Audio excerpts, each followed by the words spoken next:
کہتے ہیں ایک بی بی حضور کے پاس آئی، اپنا علاقہ چھوڑ آئی، آ کے کھڑی ہوئی تو اس نے کہا حضور میں خاندان بھی چھوڑ آئی ہوں، سسرال بھی، میکا بھی، ننیال بھی، ددیال بھی، میں ہر ایک کو چھوڑ آئی ہوں، میں جائیداد والی تھی وہ بھی چھوڑ آئی ہوں، مال دولت بھی چھوڑ، ایک میرا بیٹا تھا جوان وہ میں ساتھ لائی ہوں۔ سونیا یہ آپ کی نوکری کرے گا اور میں حضرت فاطمہ کی ڈیوٹی کروں گی، میں حضرت عائشہ کے برتن دھویا کروں گی، میں بھی نوکری کروں گی، حاضر ہے۔ فرماتے ہیں رسول پاک نے بچہ اصحاب صفہ میں رکھ لیا، اصحاب صفہ میں، اور بی بی کو نبی پاک صلی اللہ علیہ وسلم نے عورتوں کے ساتھ متعین کیا۔ حضرت انس کہتے ہیں وہ نوجوان بڑا پیارا، بڑا میٹھا، بڑا دھیما، بڑا وفاشار، وہ سبق اچھی طرح یاد کرتا، وہ نماز دلچسپی سے پڑھتا، وہ حضور کی باتوں کو غور سے سنتا، وہ رسیلا، وہ سنجیدہ، وہ کم گو، وہ میٹھا، وہ پیارا، کہتے ہیں بڑی دلکشا طبیعت، اس کی مقناطیسی سی شخصیت، طبیعت کھنچی چلی جائے اس کی طرف، بڑا حسین و جمیل وہ نوجوان۔ اس ماں بیٹے کے تذکرے ہونے لگے کہ بڑی جائیدادیں چھوڑ کے آئے، بڑے مال والے، انہوں نے بڑی قربانی دی ہے، ہر رشتہ ناتا توڑ کے رب رسول سے یارانہ لگایا ہے، اللہ بڑا بے نیاز ہے۔ وہ بچہ بیمار ہو گیا، شدید علیل ہوا۔ حضرت انس بن مالک فرماتے ہیں ہم قریب جا کے بیٹھے تیمارداری کرنے تو اتنا علیل ہوا کہ اس کا وجود کانپنے لگا۔ کہتے ہیں کچھ ہی دیر گزری تو اس نے کلمہ پڑھا، روح پرواز کر گئی، روح پرواز کر گئی، سننا روح پرواز کر گئی۔ کہتے ہیں نبی پاک صلی اللہ علیہ وسلم کو بلایا، حضور آئے تو آنکھوں میں آنسو۔ نبی پاک صلی اللہ علیہ وسلم نے سر پہ ہاتھ پھیرا اور پہلے حضور نے جملے ارشاد فرمایا تم غسل دو، کفن دو، میں خود اس کا جنازہ پڑھاؤں گا۔ پھر حضور نے فرمایا نہیں، اسے غسل نہیں دینا، ارادہ بدل گیا ہے، پروگرام تبدیل ہو گیا، اسے غسل نہیں دینا، کفن نہیں دینا۔ حضور کیا کرے؟ فرمایا اس کی اماں کو جا کے بتاؤ۔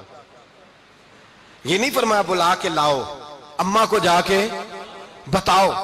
حضرت انس کہتے ہیں میں نے کوئی نرالا سے رنگ دیکھا، کوئی منفرد سے انداز دیکھا، ہمیں بھیج دیا اماں کو بلاؤ، اور خود نبی پاک اس کمرے سے نکل گئے، اور حضور کے آنسو بھی یکدم خشک ہو گئے، مزاج بدل گیا، پریشانی بدل، اماں کو بلاؤ اس کی۔ پتہ نہیں ارادہ ہے محبوب کیا ہے، ارادہ ہے خدا کیا ہے۔ کہتے اس کی اماں کو جا کے خبر دی تو ماں کو تو بس کوئی اتنا بتا دے کہ بیٹا سائیکل سے گر گیا ہے، سائیکل سے گر گیا ہے۔ اماں ساری رات سوتی نہیں۔ ایک شاعر نے کہا تھا ایک مدت ہوئی میری ماں نہیں سوئی، میں نے ایک رات کہا تھا مجھے ڈر لگتا ہے، ایک رات کہا تھا مجھے ڈر لگتا ہے۔ یہ اپنے اپنے رنگ ہوتے ہیں، اپنا اپنا انداز ہوتا ہے۔ رمضان شریف کا مہینہ آتا تو میری اماں جی کہاں گری کا تیل منگاتی، چیزیں منگاتی، اور پھر زبردستی میں منع کرتا کہ اماں جی نہیں، یہ آپ کیا کر رہی ہیں، میں تو تیل ویسے بھی ذرا کم استعمال کرتا ہوں، تو رگڑ رگڑ کے، اور نہیں کتابیں بڑی موٹی ہیں، فلاں چیز بڑی موٹی، اس کا رنگ تھوڑا نرالا ہے۔ اور یہ جو ماں کا رنگ ہے نا، اس جیسا رنگ دوسرا ملتا بھی کوئی نہیں دنیا میں۔ یہ اپنی مثال آپ ہی ہے۔ اماں کو کہا تیرا بیٹا، اماں ذرا دوڑی، گری، پھر اٹھی، پھر گری، پھر اٹھی، پھر گری، روتی ہوئی آئی۔ کہتے ہیں پیچھے وہ روئی، لیکن جب بیٹے کی میت کے قریب آئی تو اب نہیں روئی۔ کہتے ہیں ہمارے چہروں پہ نظر دے ڈالی اور کہنے لگی تمہارا کلاس فیلو فوت ہو گیا ہے، واقعی چلا گیا ہے؟ کہاں پردہ کر واقعی؟ کہاں؟ کہتے ہیں اماں نا زمین پہ بیٹھی، اور پہلے اس نے بیٹے کے پیر اٹھا کے چومے، پھر سینے پہ رکھے، پھر وہاں سے اٹھی اور ادھر آئی، سر سجدے میں رکھا اور دونوں ہاتھ اٹھا کے کہنے لگی اے اللہ میں دولت کے لیے ایمان نہیں لائی تھی، اے اللہ میں جائیدادوں کے لیے کلمہ نہیں پڑھا تھا، مولا میں تیری بارگاہ میں آئی تھی تو میں تیرے اور تیرے رسول کو مان کر آئی تھی، خدا بندہ میں نے میکے چھوڑ دیے، سسرال چھوڑ دیا، ننیال چھوڑ دیے، ددیال، وہ دشمن تھے سارے دین کے، چھوڑ کے آئی، میں نے آرزوؤں کا بڑا مکان بھی چھوڑا، خدا بندہ بیٹے نے جانا تھا، مجھے شکوہ کوئی نہیں، لیکن خدا بندہ اب میرے سارے کہیں گے تو نے کلمہ پڑھا تھا تو تیرا بیٹا ہی چلا گیا، اے اللہ کی اگر نے دل مسلم کی دل جوئی نہیں، تانا دیں گے بت کے مسلم کا خدا کوئی نہیں، اے اللہ میرا یقین کہتا ہے کہ اگر تو مارنے پہ قادر ہے تو زندگی دینے پہ بھی قادر ہے۔ خدا بندہ کافروں کو راضی نہ کر، وہ خوش ہو جائیں گے، وہ مجھ پہ تانے کسیں گے، پھپتیاں کسیں گے، اے عرش کے مالک رحمت کا دروازہ کھول، میں تیرے نبی کی بارگاہ ناز میں رہتی ہوں، نظر فرما۔ حضرت انس بن مالک فرماتے ہیں ایمان، یقین اور استقامت کے ساتھ اس بوڑھے نے جب دعا مانگی تو ہم نے مسجد نبوی کے صحن میں عجیب نظارہ دیکھا. ایک ماں نے دعا مانگی تو بیٹا اٹھ کے بیٹھ گیا. کہتے ہیں بیٹا اٹھ کے بیٹھ گیا. کلمہ پڑھ تو وہ اٹھ کے بیٹھا. ماں نے سینے سے لگایا اور ماں اور بیٹا نعرے لگانے لگے, لوگوں سنو, قرآن بھی سچا, اسلام بھی سچا, اللہ بھی سچا, یہ مسجد نبی سچوں کا گھر, اور سب سے بڑھ کے اللہ کا رسول سچا. اللہ کے رسول سچے, محبوب سچے, مسجد میں رہنے والوں میں سب سے بڑھ کر سچے, رسول کائنات صلی اللہ علیہ وسلم کا دین سچا.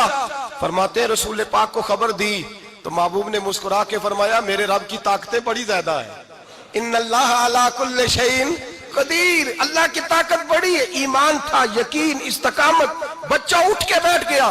حضرت انس کہتے ہیں وہ حضور کے زمانے میں بھی حیات رہا, وصال ظاہری کے بعد حضرت ابو بکر کے زمانے میں بھی موجود رہا, عمر کے زمانے میں بھی موجود, حضرت عثمان کے زمانے میں. اس کی ماں کا انتقال ہوا, اس نے اماں کو دفن کیا, اور ماں کے بڑے عرصے کے بعد اس نے پردہ کیا. جب ہم اس کی طرف دیکھتے تھے نا, دیکھتے اس کی طرف تھے, پر ہمیں اس کی اماں کا ایمان یاد آ جاتا تھا, ہمیں یقین. او بھائی, کبھی تو نے رب کریم کی بارگاہ میں سر سجدے میں رکھ کے مانگا ہی نہیں, تو کبھی آیا ہی نہیں, ورنہ اس کے دروازے سے کوئی خالی جا سکتا, سوال ہی نہیں پیدا ہوتا کوئی خالی جائے. کوئی جاتا ہی نہیں, وہ بھیجتا ہی نہیں, اس کا انداز ہی نہیں, اس کا یہ کریمانہ انداز ہی نہیں, وہ بھیجتا ہی نہیں, وہ تو نواز دیتا ہے. ایمان, یقین, استقامت اپنائیے, اوڑھیے اپنی زندگی میں, اللہ تبارک و تعالیٰ کے ساتھ جڑیے. یہ دنیا داروں کے ساتھ ہم تعلق جوڑ کے رکھتے ہیں, کبھی SMS, کبھی ٹیلی فون, کبھی عید پہ مبارکباد, کبھی فلاں جگہ. دنیا داروں سے جوڑ کے رہتے ہو, خدا سے جوڑ کے رہو. کبھی فجر میں جڑ جاؤ, کبھی زور میں جڑ جاؤ, کبھی تلاوت میں جڑ جاؤ, کبھی درود و سلام کی وجہ سے رب کریم کے ساتھ تعلق بناؤ, کبھی رمضان میں, کبھی ایمان میں, کبھی حج میں, کبھی عمرے میں, کبھی کسی غریب کی مدد میں, کبھی کسی لاچار کی مدد میں, کبھی بے کس کی مدد میں, کبھی مجبور کی مدد. جڑ جاؤ اللہ تبارک و تعالیٰ کے ساتھ. مضبوط ایمان, مضبوط قوت پیدا کرو, توانائیاں حاصل کرو, اپنے اندر خوبی پیدا کرو. میرے بھائی یاد رکھیں, ایمان مضبوط ہوتا ہے تو اللہ عرش سے مدد نازل فرماتا ہے, اور جب ایمان کمزور ہوتا ہے تو جو مدد پاس ہوتی ہے وہ بھی چھن جاتی ہے. رمضان المبارک کا جمعہ, پہلا جمعہ, ایمان کا موضوع بیان کر کے دو باتیں گزارش کرنی ہے. ایک وعدہ کیا میرے نبی پاک نے, ذرا ایک تجربہ کریں تو صحیح, اس پر بھی ذرا تجربہ کریں. یہ 8 دن یہ نسخہ آزمائیں تو صحیح. رسول پاک نے فرمایا تو نماز پڑھ, تیرے نبی کا وعدہ ہے تیری روزی میں برکت ہو جائے گی. اس کو ذرا آزمائیں تو صحیح, آزمائیں تو صحیح. حضور نے فرمایا من صامت نجات, جو چپ کر گیا وہ نجات پا گیا. ذرا کچھ دن, ایک ہفتہ زبان پہ پابندی تو لگائیں, بس خیر ہی بولے.